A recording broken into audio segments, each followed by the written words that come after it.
Amados irmãos, podeis vos sentar. Reverenda irmã, amados irmãos, no dia de hoje, a Igreja celebra a festa de São Félix de Valois. São Félix nasceu em uma cidadezinha, ou melhor dizendo, nasceu em Amiens, na França, que era distrito que fazia parte da região de Valois. Ele nasceu em 19 de abril de 1127. Por conta desse nascimento naquela região de Valois, ele recebeu então esse nome, foi conhecido como Félix de Valois. Algumas fontes dizem que ele talvez fosse pertencente à nobre família, à riquíssima família de Valois, que era uma das famílias mais importantes da monarquia francesa daquele período. Mas não se sabe ao certo essa procedência nobre de fato de São Félix. Fato é que ele era de uma família muito abastada, muito rica. E ainda assim, mesmo que fosse de uma família de muitas posses, ele, por amor de nosso Senhor, rejeitou a todas essas posses. E já na sua juventude, pouco quis saber do mundo, nada quis saber dos prazeres mundanos, mas renunciou a todas essas coisas para seguir a nosso Senhor e viver uma vida de recolhimento e de oração.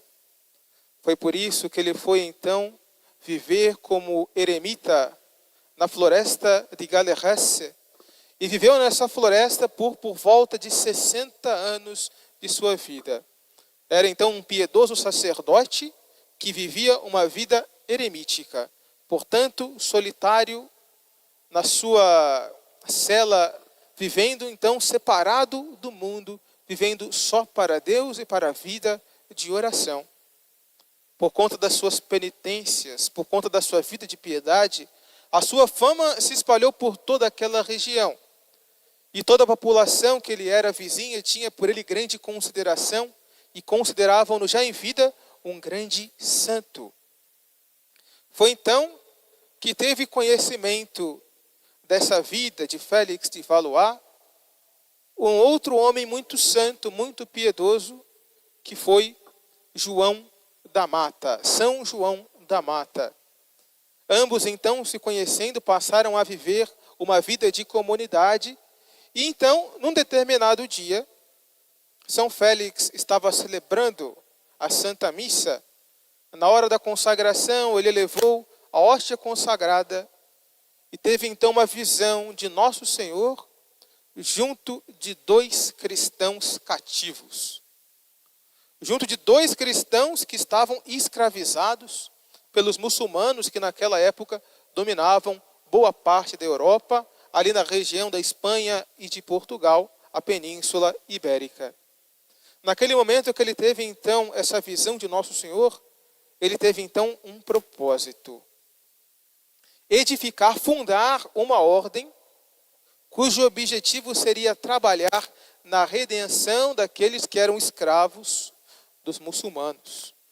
Por isso então ele foi a Roma por volta do ano de 1198, teve então uma audiência com o Papa da época, que era então Inocêncio III, e pediu então ao Santo Padre a graça de fundar uma ordem.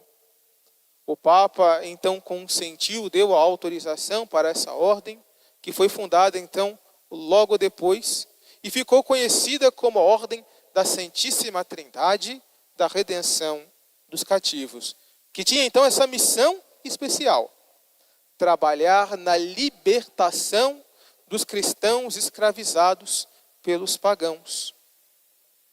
Essa ordem se propagou prontamente naquele período, e ele, que já estava com uma idade avançada para assumir uma obra nova, ainda assim encabeçou aquela ordem, foi então seu primeiro superior geral. E então fundaram várias casas religiosas, vários conventos em toda a Europa. Fundou também um hospital na cidade de Paris para atender os pobres e necessitados que necessitavam também da sua assistência, do seu trabalho, da sua caridade pastoral. Ele faleceu, então, no ano de 1212, por volta do dia 4 de novembro, depois de uma vida recheada de méritos e de amor a nosso Senhor. Bem, o que nós podemos trazer para a prática da nossa vida? É belo essa missão, é lindo esse ideal de trabalhar na redenção dos cativos, de trabalhar nessa obra de libertação dos cristãos. Como nós podemos ajudar nesse nobre ideal, nesse nobre propósito? Primeiramente, rezando por aqueles cristãos que estão escravizados pelo pecado. Devemos então rezar pelos cristãos que são cativos do demônio, vivendo uma vida afastados de nosso Senhor, pois a nossa oração poderá ser causa da libertação dessa pobre alma. E temos também que ter o nobre ideal, o nobre desejo, a nobre missão de rezar também pelos cristãos perseguidos no Oriente. Lembremos que aqui no Brasil e em todo o Ocidente, praticamente, nós temos a facilidade de praticar a nossa fé, de praticar a nossa religião, e não somos perseguidos por conta disso. Mas, infelizmente, em muitos países ao redor do mundo, ser cristão é crime. E muitos enfrentam cadeias, perseguições e, inclusive, a morte por conta da sua fé.